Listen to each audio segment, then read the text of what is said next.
I have a question for you. Do you want to experience life in a different country and move overseas? If you do you know the steps that you need to take to make this dream a reality? If you don't, then this video is for you. Hi, I'm Kring Lacson, and in 2017, I moved to New Zealand from the Philippines without having any idea what I needed to do before my move. I was pretty much just winging it, and as a result of not planning ahead and having a checklist, I was almost homeless on my first day.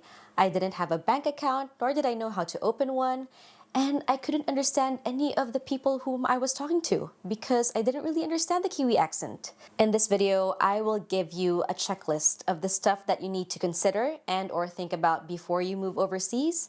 This is the checklist that I wish my 2017 self had when she was moving to New Zealand so that my move would have been stress-free. Just a disclaimer, this video does not cover visa applications. If you're interested in that, then I have a playlist about migrating to New Zealand. I think it's over here. I will also cover some things that are applicable only to overseas Filipino workers or OFWs sa ating mga kababayan dyan. And yeah, this is just a general checklist. So some of the items here you could move around and some items you can add and remove. So don't treat this as your Bible, but it is a good guide.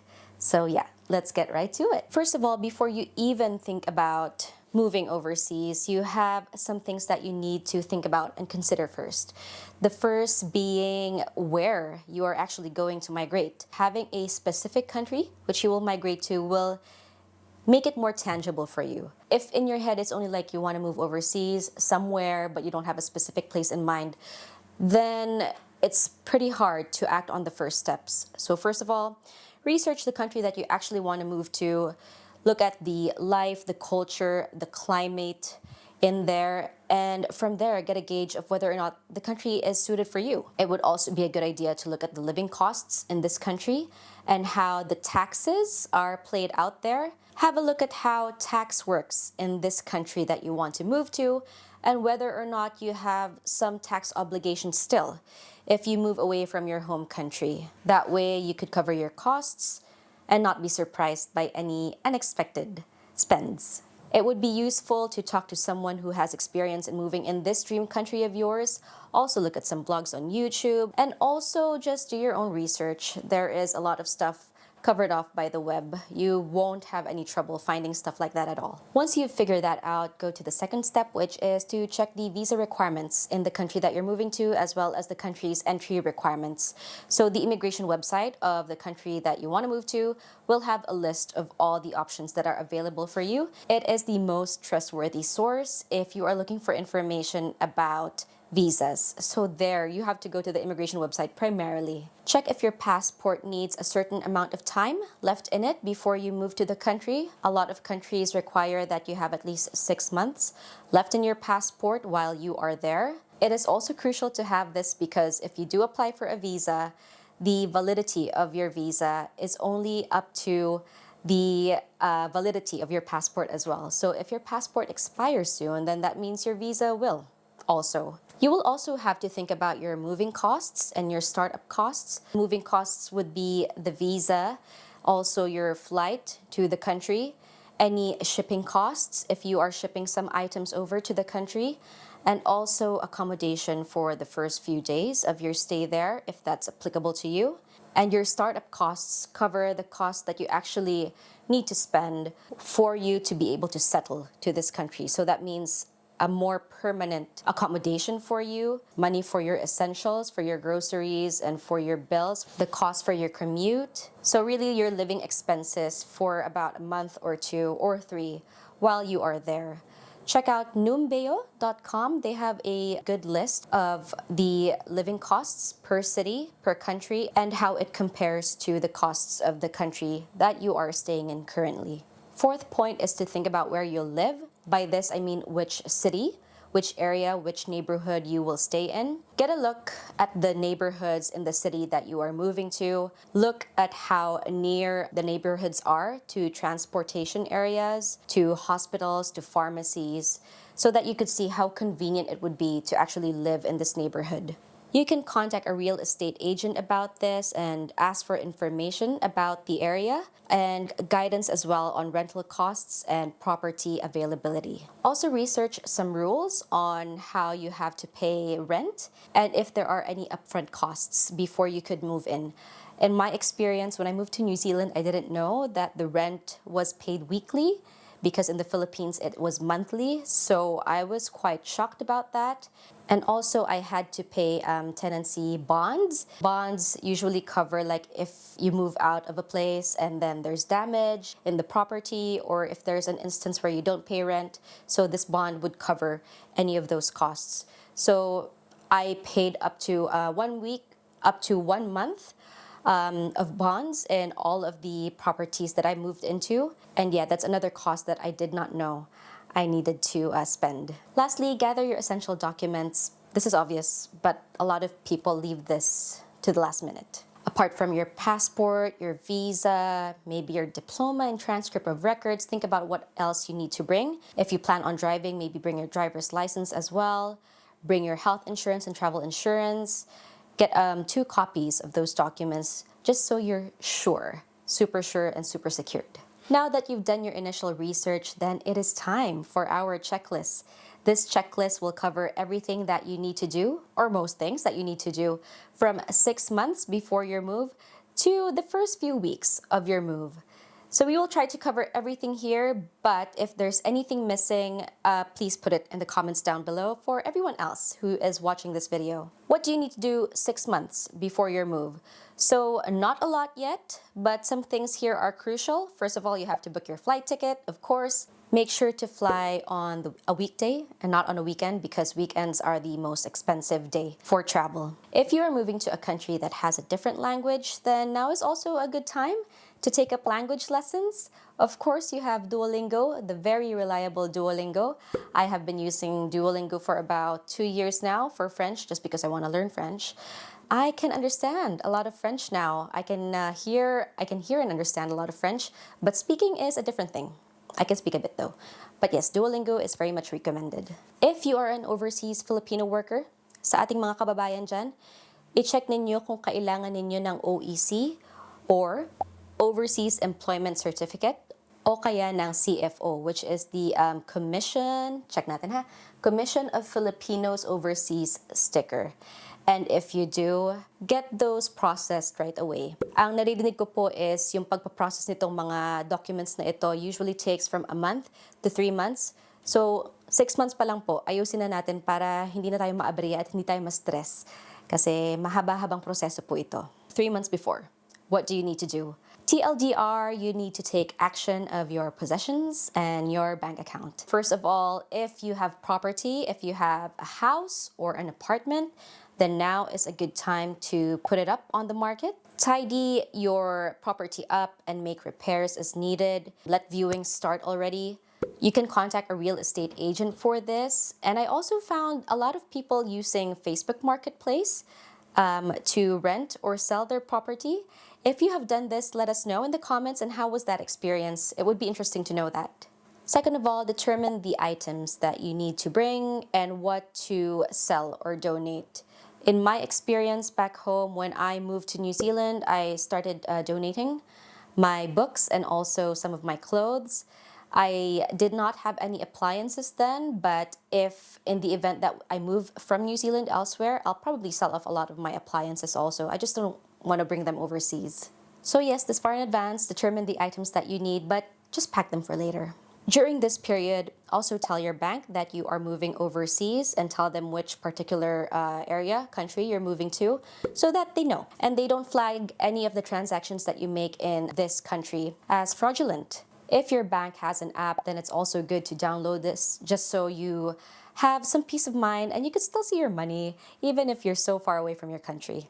If you plan to drive, bring your driver's license with you or apply for an international driver's license. So there are some countries that allow you to drive on your local license for a set period of time. Here in New Zealand, people are allowed to use their local driver's license from their home country for a period of 12 months upon their arrival to the country. And then you can apply for your own local license. I know that at least in the Philippines, if you apply for an international driver's license, that's valid only for 1 year. So it would be more cost effective if the country that you're moving to actually allows you to drive on your local license for a while. So check that out. 2 months before your move, the stuff that you will do will make your move feel more real, more tangible. First of all, this is the part where you start packing your stuff up. At least the stuff that you don't need until after your move. Doing this gives you a bit of peace of mind, just takes that item away from your brain, gives you more space to think about other stuff. And by doing this, you also get an idea of the stuff that you actually need to bring, what else you need to buy, and what items are more cost effective if you buy them in the country that you're moving to versus if you just pack them. An example are winter jackets. Winter down jackets can be super puffy and take up a lot of bulk in your luggage. If you bring 1 or 2, that would be ideal, but if you're a fashionista and you want to bring a lot, then you will have to think about whether or not buying extra luggages for your flight is more cost effective than just buying a new coat, a new down jacket altogether when you move to a different country. So those are things that you could consider while you are initially packing. You could also begin looking for a house or an apartment that you could rent in the city you're moving to. At this stage, you can contact real estate agents or companies again, or check out Facebook Marketplace to check on listings. If you would rather see the place with your own eyes before renting it first, then it would be a good idea to book an Airbnb or a hostel to stay in temporarily while you are looking for something a bit more long-term. Again, it is important to consider how convenient the area you're moving to is, if it's close to public transport, if it's close to a pharmacy, a hospital, your workplace. And by the way, if you have an employer already who has hired you, then they would probably have temporary accommodations for you to stay in while you're looking for a more permanent place. So it would be good to ask your employer if they have a place that you could stay in for a while you are searching. It's also time to arrange your travel insurance and your health insurance. This will give you some coverage and peace of mind if something goes wrong. Your travel insurance should cover your flight cancellations, your lost luggage, and your emergency medical costs. And your health insurance helps cover for your doctor visits, your prescription medicine, and your medical tests. Also important is to get the enduring power of attorney. This is a legal document which sets out who can take care of your personal and financial matters in your absence. So if you have any documents that you need signing and you're not in your home country, then this would allow a representative of yours to legally sign these documents on your behalf. I didn't do this, and I wish I did this because during the time that I was here in New Zealand, I had some bank accounts that I wanted to close, and I can't close them because the bank wanted me physically in the country, in the Philippines, to sign documents. If I had the enduring power of attorney document, I could have had my mom sign those documents for me, and that would have been that. So yes, this is important, something to consider. 1 month before your move, oh my gosh, you are very close. And this is the time when you close this chapter of your life. Close all the doors of this life. And you do this, first of all, by arranging your bills. Contact any of your utility companies that you use and close your accounts. Or if you are renting out your house or property, have the name transferred to the person who is renting your property. Also look at what subscriptions you could cancel, like your gym memberships. So list them all down and see if you can cancel them or not. Or if you have some subscriptions that are also available overseas, check what the difference is in the price of the subscription in your home country and also in the country you're moving to. An example for me is Spotify. So back home, a Spotify subscription costs 150 pesos, or that is about 5 New Zealand dollars / 3 US dollars. Whereas here in New Zealand, the price of a Spotify subscription costs 70 New Zealand dollars. So that would be like thrice the amount of the subscription back home. So there will be some subscriptions that you have like Netflix, Disney Plus that would have a bit of a discrepancy, a bit of a change of costs probably if you move to a different country. So just please check those out. Also pay any outstanding bills and close off again any accounts that you don't need anymore. But if you have some bills that will still need to be paid even if you're already away, then consider setting up an auto debit for these and think about how you will pay for them moving forward. In my case, I do have a life insurance that I'm paying back home. So what I do is I just remit money through an app called Orbit Remit. So you will have to consider as well what money transfer system you would be able to use if you do have to auto debit some items. It's also time to start packing your stuff. So everything that you need to bring with you, all of your clothes, your toiletries, your gadgets and whatnot. Again, consider if the stuff that you will bring is more cost effective if you bring them with you versus if you just buy them when you're already in the country. If you can apply for a bank account already, in many cases you can apply for a bank account online and just finalize the process by going physically to the bank. So yeah, if you could front foot it and start applying online, then that would again give you some more peace of mind. In my case, I didn't know that ANZ Bank, which is my bank currently, they actually have a process wherein I could have applied online and just have been present in person to sign that off. If I knew that, I would have done that. It's also time to pamper yourself. Go to the doctor. Go to the dentist and get a haircut. Go to the doctor to just have one last checkup and get any prescription meds that you need to bring. Go to the dentist as well, just clean those teeth. In the Philippines, dental costs are more cheap, way cheaper than they are here in New Zealand. Here in New Zealand, it could cost you easily hundreds or even thousands of bucks to have your teeth checked out. So yes, go to the dentist, please. And also haircuts. Just freshen yourself up a bit because I feel like if you move to another country, it will take you a while before you even think about haircuts because you're going to think about settling down first. Lastly, save all of your important documents onto the cloud. Google Drive is what I use. Save a soft copy of your passport, your visa, any insurances, diplomas, transcript of records, driver's license, and whatever else you need with you when you move overseas. If this video is helpful to you, by the way, please consider subscribing. It would really help. I hope I can monetize this channel in the future. So you have already moved overseas and now you are living and breathing a new country. What items do you need to do to fully settle down in this new place? If you have not already, start searching for your housing options, talk to real estate agents, visit some house viewings, apartment viewings, and from there understand if you need to pay bond and how much rent that you need to pay every week, every month. When you move into a new place, start setting up your internet and your utilities. Ask your landlord if they have any suggestions as to which companies to contact for this. Your landlord would probably have used a certain company already for internet and for water, for electricity, so they would have the best advice as to where you could get these. Also, locate the nearest hospital or pharmacy in the area. You won't need this, but just in case you do, then you know where to go.